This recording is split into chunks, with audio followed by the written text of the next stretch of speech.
ये कहानी एक गांव की है जो बहुत सुंदर गांव है जहाँ चारों तरफ हरियाली है। हर साल यहाँ बहुत से लोग इस गांव में घूमने के लिए आते हैं और गांव वाले भी उनका अच्छे से स्वागत करते हैं। इस गांव में सुंदरता के साथ एक शापित हवेली भी है। वो गांव के लोग भी अपने गांव के बारे में सब बताते हैं और साथ ही साथ शापित हवेली के बारे में भी बताते हैं। और ये शापित हवेली उस गांव से 3-4 किलोमीटर की दूरी पे थी और मना करते हैं कि वहाँ मत जाना।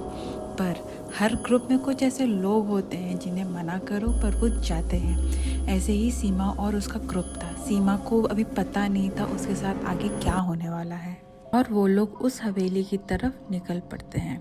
जैसे ही वो लोग उस हवेली में एंटर करते हैं उनको एक अजीब सा डर लगता है। फिर भी वो लोग आगे बढ़ते हैं, यहाँ वहाँ देखते हैं। उस हवेली की सारी खिड़कियाँ टूटी हुई हैं, सब कुछ बिखरा हुआ है, दरवाजे भी टूटे हुए हैं। बस कुछ थोड़े टूटे हुए पुराने फर्नीचर हैं।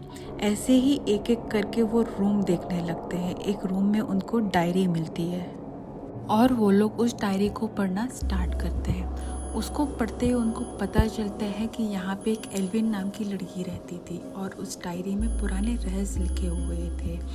और वो लोग उसे आगे पढ़ते हैं तो पता चलता है कि एल्विन ब्लैक मैजिक यूज़ करती थी जिससे वो हमेशा ज़िंदा रहे। और अनजाने में एल्विन से ऐसा कुछ हो गया कि उसका ब्लैक मैजिक पूरा रिवर्स हो गया और वो उसी टाइम मर जाती है।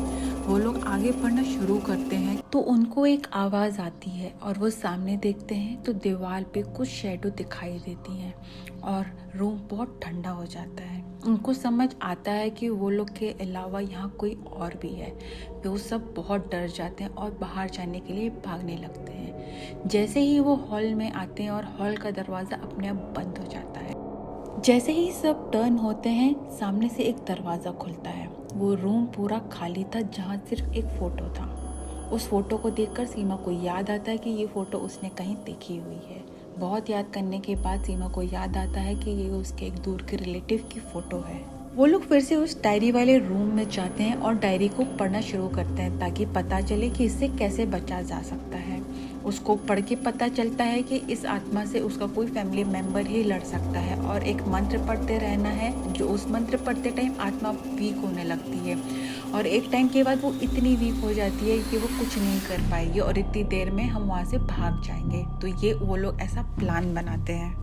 सब पढ़ने के बाद सीमा बहुत डरी हुई है मगर अपने दोस्तों को बचाने के लिए सीमा डिसाइड करती है कि वो आगे जाएगी और उस आत्मा से लड़ेगी। जैसे ही वो उस रूम में जाती है और वो इतनी डरी होती है कि वो मंत्र पढ़ना भूल जाती है और वो आत्मा उसकी बॉडी में घुस जाती है इससे पहले कि सीमा कोई मंत्र पढ़ती या कुछ कर पाती और वो मर जाती है। ये सब देखकर उसके सारे दोस्त बहुत ज़्यादा डर जाते हैं और वहाँ से भाग जाते हैं। सीमा के सारे दोस्त तो बच जाते हैं पर सीमा नहीं रही। सीमा के सारे दोस्त बहुत दुखी होते हैं पर सीमा जा चुकी थी।